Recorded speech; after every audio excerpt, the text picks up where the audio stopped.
আমি এক মিনিট আমি খালিংদুৱাৰত দলেশ্বৰ বড়োক ইয়াত নিৰ্বাচনত অৱতীৰ্ণ কৰাইছোঁ।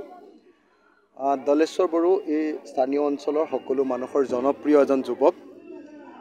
তেওঁ সকলো মানুহ বড়ো অনাবড়ো সকলো ৰাইজৰ উন্নতিৰ কাৰণে ইয়াত কাম কৰে। গতিকে মই আশা কৰোঁ যে দলেশ্বৰ বড়োক ভোট দিব, সকলোৱে ভোট দিব।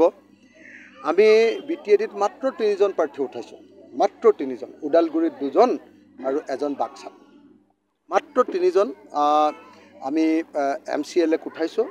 আৰু আশা কৰিছোঁ যে ইয়াৰ পৰা এজন বা দুজনো যদি জিকি যায়, তেতিয়া যেনেকৈ অসম বিধানসভাত 126জন MLA ভিতৰত অখিল গগৈয়ে মাত মাতে, তেনেকৈ ৰাইজৰ দলৰ এজন MCLে জিকিলে তেওঁ আচলতে সমগ্ৰ বড়ো আৰু অনাবড়ো ৰাইজৰ BTC ৰাইজৰ কাৰণে সম্পূৰ্ণৰূপে মাত মাতিবলৈ সক্ষম হ'ব। সেইকাৰণে মই সকলোকে অনুৰোধ জনাওঁ যে আপোনালোকে অন্ততঃ দলেশ্বৰ বড়োক জিকাই দিয়ক খালিংদুৱাৰ সমষ্টিৰ পৰা।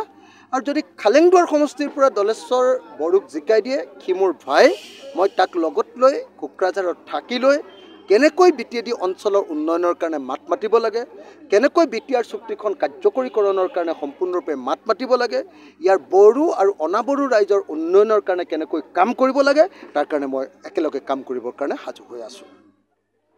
আনহাতে প্ৰমোদ বড়োৰ সম্পত্তিৰ বিষয়ে আপুনি অভিযোগ যি কৰিছে সেই বিষয়ে কি ক'ব? মানে প্ৰমোদ বড়োৱে ছাত্ৰ নেতা হৈ ফটককৈ গৈ CM হ'ল, হয়নে নহয়? চিফ হ'ল, BTACৰ চিফ হৈ প্ৰমোদ বড়োৱে একদম চাৰিওফালে সম্পত্তি কৰিছে। ডাঙৰ TV চেনেল খুলিছে, দিল্লীত মাটি বাৰী লৈছে, গুৱাহাটীত মাটি বাৰী লৈছে, কোকৰাঝাৰ আৰু গোটেই BTAD এলেকাত মাটি বাৰী লৈছে। মানে মানুহটোৱে ইমান দুৰ্নীতি কৰিছে, ইমান দুৰ্নীতি কৰিছে, ইমান দুৰ্নীতি কৰিছে যে মানুহটোৰ কিমান এতিয়া সম্পত্তি আছে মানুহটোৱে নিজেই গম নাপায়।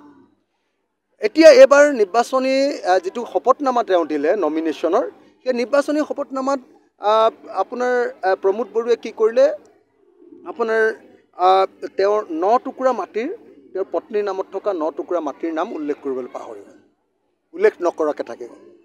সেইকাৰণে মই ইতিমধ্যে ষ্টেট ইলেকশ্যন কমিশ্যনাৰক মোৰ কমপ্লেইন দিলোঁ আৰু তামোলপুৰ DC ওচৰত কমপ্লেইন দিলোঁ। ইতিমধ্যে ষ্টেট ইলেকশ্যন কমিশ্যনে ইয়াৰ ওপৰত একশ্যন লোৱা আৰম্ভ কৰি দিছে।